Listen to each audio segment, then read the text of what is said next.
I-level up naman natin ang ating palitaw at gawin natin itong obe palitaw with Yema fillings.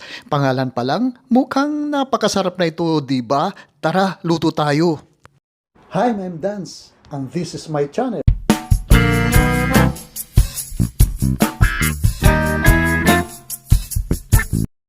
Bago natin gawin ang ating palitaw, ay gawin muna natin ang ating toppings o ang ating coatings. Una sa lahat ay mag-toast muna tayo ng ating 1 tablespoon na sesame seeds.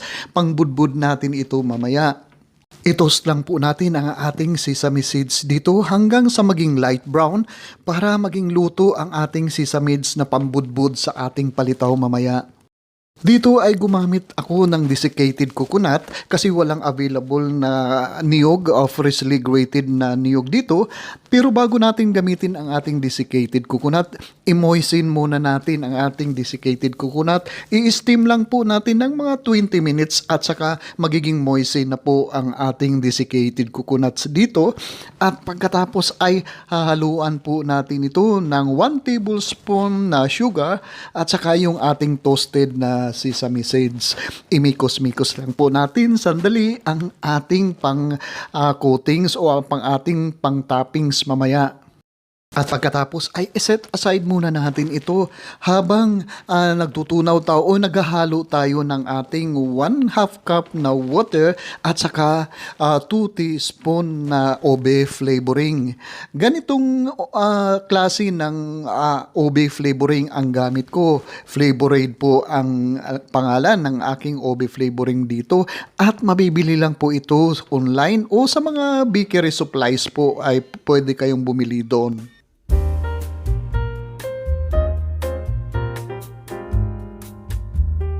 Sa isang mixing bowl ay maglalagay lang po tayo ng 1 cup na glutinous rice flour. Ito pong glutinous rice flour ay yung nabibili lang po sa palengke at dahan-dahan natin ilagay ang ating obe mixture, obe water mixture dito. Huwag po natin muna ubusin ang ating liquid po dito. Baka sumobra po ang wet consistency ng ating dough dito. Dahan-dahan lang po ang ating paglagay ng ating liquid dito at pagkatapos ay hahaluin po natin ito.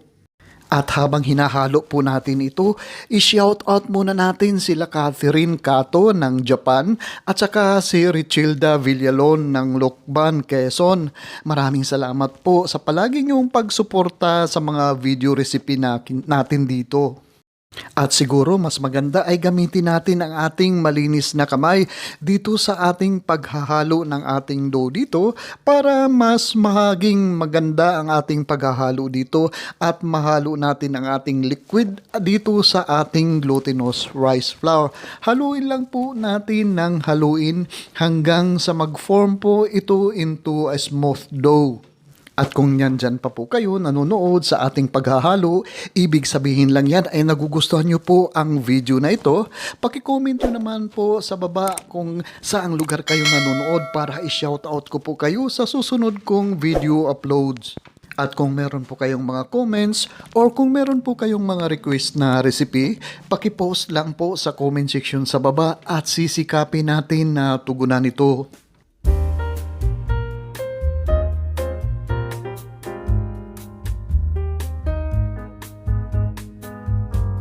Ngayon naman po ay mag-scoop tayo ng mga 2 tablespoon o kaya 1 spoonful sa ating dough dito at bibilugin muna natin ito. Bibilugin natin ng bibilugin at pagkatapos ay i-flufflatin po nito, palalaparin po natin ito kasi po maglalagay pa po tayo dito ng ating yema fillings.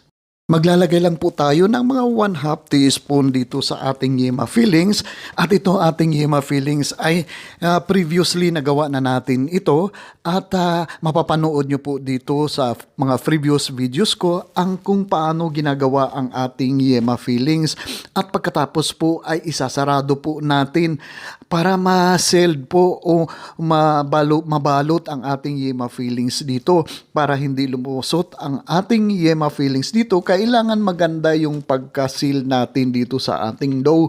At bilugin natin uli ang ating dough dito at pagkatapos po ay i-lightly press lang po natin o nasa sa inyo pa yun o kung gawin nyo pong oblong ang hitsura ng ating palitaw dito. Pero dito sa akin ay ganito na po ang ating paggawa ng ating palitaw dito.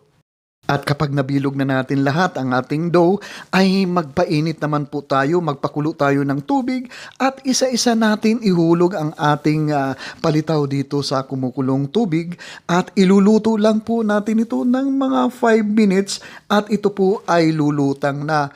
Oops, pero pag lumutang na ay hindi pa po luto yan. Antayin nyo pa po ang mga 2 minutes again at iluluto, ituloy-tuloy lang po ang pagluluto natin dito kahit nakalutang na po ang ating palitaw dito at hahanguin natin ito at diretso natin i-dredge o ilalagay doon sa ating pang-coatings dito mamaya.